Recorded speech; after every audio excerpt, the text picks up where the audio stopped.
வாழ்க்கையில எல்லாரும் சொல்லியிருப்பாங்க, தைரியமாயிரு தைரியமாயிரு தைரியமாயிரு. ஆனா எப்படி தைரியமா இருக்குன்னு யாரும் சொல்லி கொடுத்ததே கிடையாது. அதை இந்த புஸ்தகம் சொல்லி தருது. நீங்க தைரியமா இருக்கிறதுக்கு இந்த புஸ்தகம் என்ன சொல்லுதுன்னா, ஒரு 13 விஷயத்தை செய்யாம இருந்தா போதும், நீங்க தைரியமாக இருக்கலாம் அப்படிங்கறத தான் சொல்லுது. அப்படி என்னையா 13 விஷயம் அப்படின்னு நீங்க கேட்கலாம். அந்த புத்தகம் பெயர் 13 விஷயங்களை தெரிந்து கொள்ற அளவுக்கு இப்போ உங்களுக்கு பொறுமை இருக்காது. உங்களுக்கு ரீல்ஸ் பார்க்க தான் பொறுமை இருக்கும் இல்லையா? அதனால சுருக்கமாக ஒரு 5 விஷயங்களை மட்டும் நீங்க தைரியமா இருக்கிறதுக்கு சொல்றேன். முதல் விஷயம், பொறாமப்படாதீங்க. ஆமா, எப்படி பொறாமைப்படுவதனால நம்ம தைரியமாக இருக்கலாம்னா, நாம ஏன் பொறாமைப்படுகிறோம்? மத்தவங்கள்ட்ட இருக்கிறது நம்ம கிட்ட இல்ல அப்படின்னு நினைக்கிறதுனாலதான் பொறாமப்படுகிறோம். நம்ம கிட்ட ஒண்ணு இல்லைங்கிறதுன்னு நம்ம நினைக்கும் போது நம்ம தைரியமா இருக்க மாட்டோம் அப்படின்னு இந்த ஆத்தர் சொல்றாரு. உதாரணமா ஒரு விஷயம் நினைச்சு பாருங்க. ஒரு பெரிய நாடு கிட்ட போர் வீரர்கள் நிறைய பேர் இருக்காங்க. போர் ஆயுதங்கள் நிறைய இருக்கு, அணுகுண்டு மாதிரி. ஆனா இன்னொரு நாள் கிட்ட போர் வீரர்களும் கிடையாது, ஒரு சக்தி வாய்ந்த அணுகுண்டுகளும் இல்லை. அப்படின்னா எந்த நாடு தைரியமாக இருக்கும்? எந்த நாடு பயமுறுத்தும்? நினைச்சு பாருங்க. கண்டிப்பாக எந்த நாடு ரொம்ப தைரியமா இருப்பாங்கன்னா, யாருகிட்ட படை வீரர்களும் மிகப்பெரிய அணு ஆயுதங்களும் இருக்கும், அவங்கதான் தைரியம் இருப்பாங்க இல்லையா? மத்தவங்களும் உங்களோட ஒப்பிட்டு உங்ககிட்ட ஒண்ணு இல்லை நினைக்காதீங்க. அப்படி நினைக்கும் போது உங்க தைரியத்தை நீங்க இழக்கிறீங்க. உங்ககிட்டயும் ஒரு சில தனித்துவம் இருக்கு, அதை கொஞ்சம் முக்கியத்துவம் கொடுத்து நினைச்சு பாருங்க, தைரியம் வரும் தானுங்க. இரண்டாவதாக இருக்கிற விஷயம், கடந்த காலத்தை பத்தி நினைக்காதீங்க. இந்த கடந்த காலத்தை பத்தி நினைக்கிறதுல 2 வகை இருக்காங்க. ஏன் கடந்த காலத்துல இந்த தப்பு நடந்து போச்சு, இந்த தப்பு நடக்கவில்லை என்றால் நான் இருக்கிற இடமே வேற, நான் இந்நேரம் ஆடி கார்ல போயிட்டு இருப்பேன். அந்த தப்பு எனக்கு ஏன் நடந்துச்சோ, எனக்கு மட்டும் ஏன் இப்படி ஆச்சோ, என்ன புலம்புறது? இன்னொருத்தவங்க இருக்காங்க. என் முன்னாடி வாழ்க்கையை எப்படி இருந்தேன் தெரியுமா? நானும் வாழ்ந்து கெட்ட குடும்பங்கள்ல எங்க குடும்பமும் ஒண்ணு. நான் ஓட்ட பந்தயத்துல ஓட ஆரம்பிச்சேன்னா எல்லாரையும் பின்னாடி தான் வருவாங்க. இப்போ என்னால முடியல அப்படின்னு, இப்ப என்னால முடியலன்னு அவங்க கடந்த காலத்தை நினைச்சு சொல்லிட்டே இருப்பாங்க. இந்த 2 பேருமே இப்ப என்ன சொல்ல வராங்கன்னா, என்னுடைய நிழலும் எனக்கு இப்ப சரியில்லை அப்படியே தான் அவங்க வலியுறுத்துறாங்க. எப்ப நிகழ்காலம் சரியில்லையோ என்கிற ஒரு எண்ணம் வருதோ, அப்பவே நமக்கு எதிர்காலத்தை நினைத்து பயம் வரும். இந்த பயம் நம்மளை ஒருபோது நம்பிக்கையும் தைரியத்தையும் தராது. அதனால நீங்க கடந்த காலத்தை பத்தி புலம்புறதை நிறுத்துங்க. அப்புறம் தானாவே தைரியமா மாறிடுவீங்க. மாற்றங்களை ஏத்துக்குங்க, அது உங்களை தைரியம் படுத்தும்.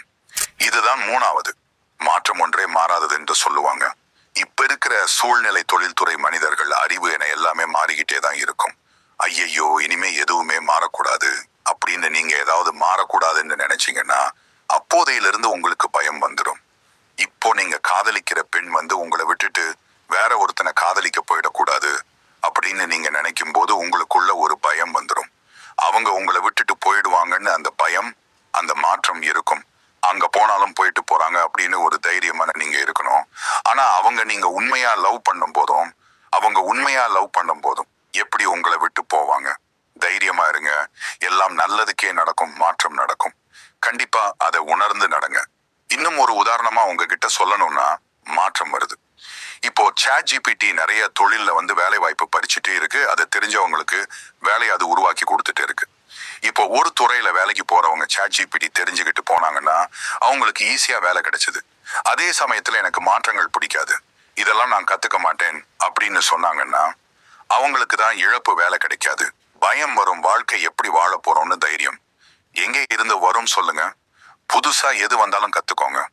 புதுசா ஒரு வாழ்க்கை வாழலாம். மாற்றங்கள் வரும், அதோடு சேர்ந்து தைரியமா மாறுங்க, வளமா வாழுங்க. 4வது விஷயம், உங்களால கட்டுப்படுத்த முடியும் அப்படிங்கிற விஷயத்துல மட்டும் கவனம் செலுத்துங்க. அது உங்களை தைரியப்படுத்தும்.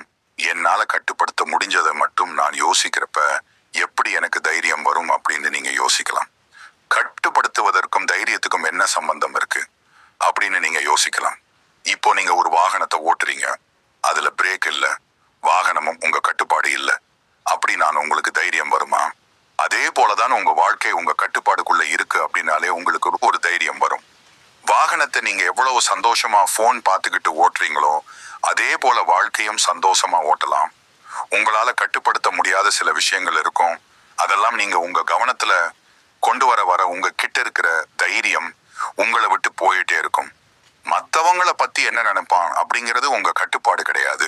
ஆனால் நீங்க உங்களை பத்தி மத்தவங்க என்ன நினைப்பான் அப்படின்னு நீங்க நினைக்கிறது உங்க கட்டுப்பாட்டுல தான் இருக்கு. நீங்க மத்தவங்க உங்களை பத்தி என்ன நினைக்கிறாங்க என்ன சிந்திக்காம கூட இருக்கலாம்.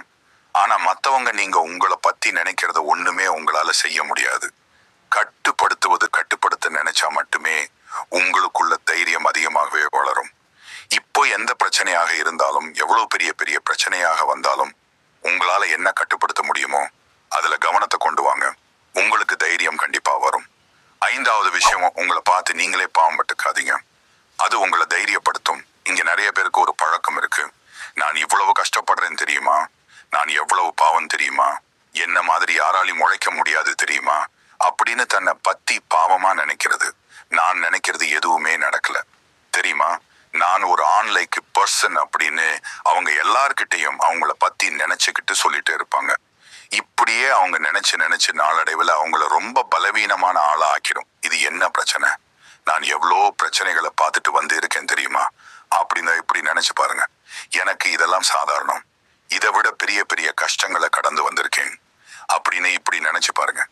உங்க வாழ்க்கை எவ்வளவு தைரியமா மாறுதுன்னு. அதனால உங்களை நீங்களே நினைச்சு பாவம் படுவதை நிறுத்திட்டு உங்ககிட்ட இப்ப இருக்கிறதுக்கு நன்றி சொல்லுங்க. அது உங்களை தெரியப்படுத்தும். நான் சொல்லி இருக்கிறது 5 விஷயங்கள் தான். இது இல்லாமலும் இந்த புத்தகங்கள்ல 13 விஷயங்கள் இருக்கு. தனிமையை நீங்க அனுபவிக்க பழகிறப்போ தைரியம் உங்களுக்கு அதிகமாகும். உடனே நீங்க முடிவுகளை எதிர்பார்க்க கூடாது. அது உங்களை தைரியத்தை உருவாக்கும். கொஞ்சம் பொறுமையா இருக்கணும். எல்லார்கிட்டையும் நல்ல பேர் வாங்க நினைக்க கூடாது. அப்படி நினைக்காம இருந்தாலே உங்களுக்கு தைரியம் அதிகமாகும். இது போல இன்னும் நிறைய விஷயங்கள் இருக்கு இந்த புத்தகங்கள்ல. இதை நீங்க வாங்கி படியுங்க. தைரியத்தை 2 படியா கூட்டுங்க. ஒரு நல்ல அற்புதமான ஆரோக்கியமான வாழ்க்கையை ஆனந்தமாக வாழுங்க. உங்களால எனக்கு ஒரு ஆதரவு கிடைக்க நம்ம வாழ்வோமே வளமாக சேனலுக்கு சப்ஸ்கிரைப் பண்ணிடுங்க.